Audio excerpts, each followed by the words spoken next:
I'm very excited to introduce you to the probe because the probe is your best friend in every negotiation. It is a very non-confrontational and therefore easy to implement strategy in all phases of the negotiating process. The first reason is to get information. For example, what options are most important to you? Why do you have that deadline? Why are you asking for that level of customer support? Who are the other stakeholders? What happened the last time this kind of agreement went forward? You get information that helps you uncover their true interests and also will lead you to understand the leverage you have. These are open-ended consultative questions that take you away from a yes or no answer, that encourage information sharing and offers and counteroffers versus positional negotiating that often turns into a power struggle where each side is just fighting to get more of the pie.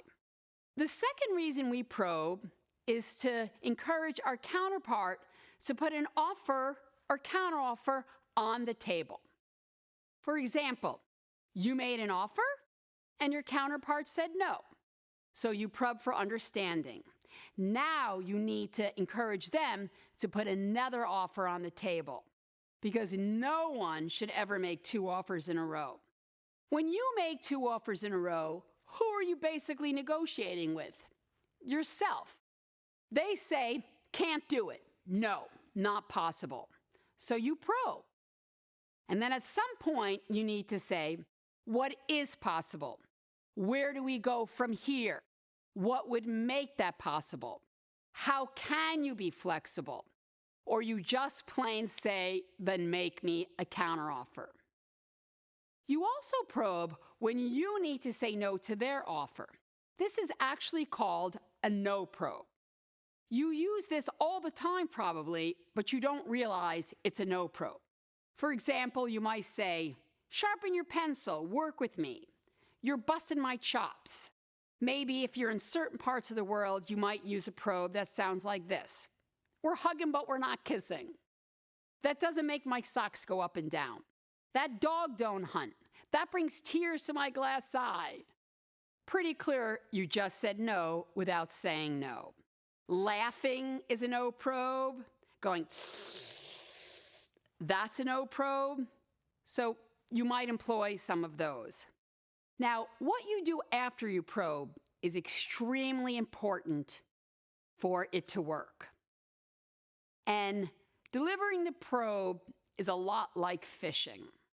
You throw out the line, and what do? You let it sit. And it's the same with the probe and the non-probe. You deliver the probe, and then you're silent.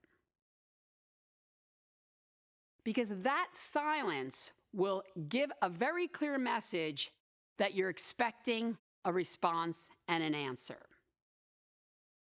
Silence is an extremely powerful tool in negotiating.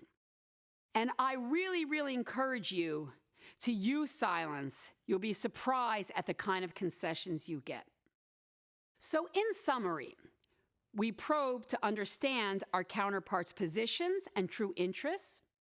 We probe when our counterpart says no to our offer. And we also probe when we need to say no.